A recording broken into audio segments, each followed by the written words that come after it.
All right, welcome to your closing in-service for Spring 2019 closing procedures.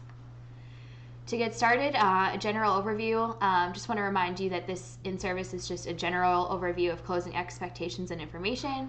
Your supervisor will give you more detailed instructions for your community and a more detailed plan for your specific closing procedures.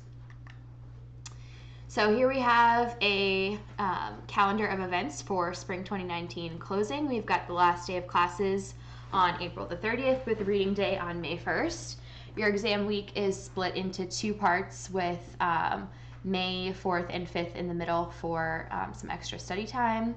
Our first closing will occur on May 9th at 12 p.m. Following that, we have senior week, May 10th through the 17th, and commencement ceremony on May the 18th. Hall meetings. You'll want to have hall meetings with your residents. Be prepared for this meeting to share all the important closing information. It's very important that this information is clearly delivered to your residents so that they are aware of all the closing procedures. Your supervisor will provide an agenda for you and make sure that you do not let your residents rush you through anything. We don't want them to miss any important information that might result in improper checkouts or other errors.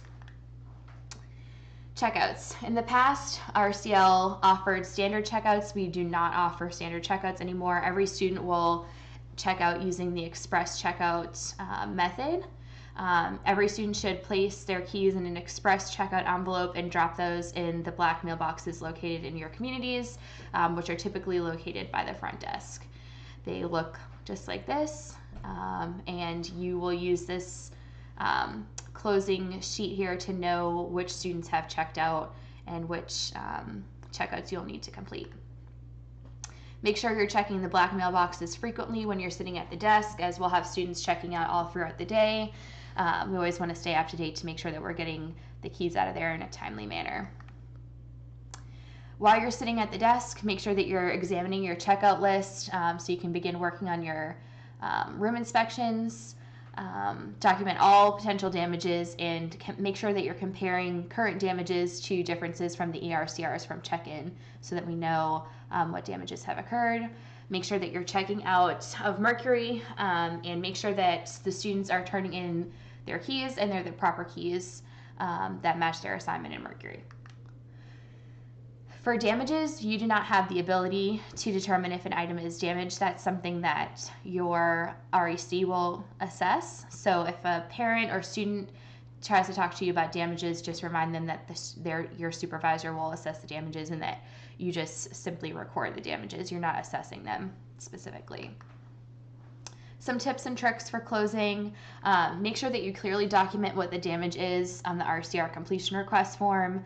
If you're taking pictures, if there are damages, make sure that the pictures are clear and actually show the damage in the picture. Don't allow trash to pile up on your hall. This can happen when the trash rooms and trash chutes are closed and there is an excess of trash due to everybody moving out, but we don't want that to accumulate on the hall.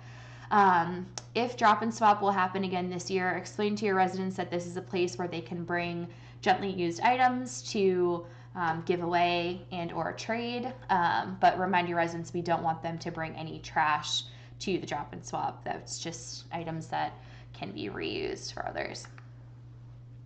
Protocols are the same for closing as they are during the academic year. So if someone is going to have a guest that will be coming to help them move out, make sure that that guest is signed in at the front desk. Obviously, they don't have to check in every single time they come in and out of the building, but we want to make sure that we're still keeping track of guests in the building, regardless of what they're here for. And most importantly, follow what your supervisor tells you for your community. Again, this is just general overview, but your supervisor will have more specific instructions for you when discussing closing. After May 9th, which is the first closing, work still has to be done. You're not just chilling for a week.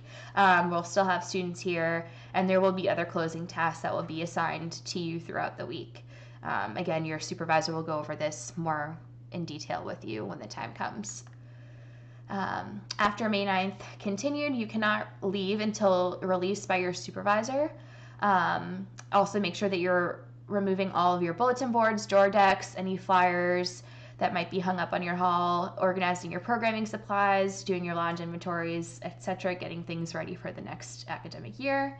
And again, your supervisor will have more details about what these tasks are as we get closer. So that is the end of your closing in service for spring 2019. Make sure that you complete the following quiz in order to get credit for this in service, and good luck with closing. So, want to stop recording?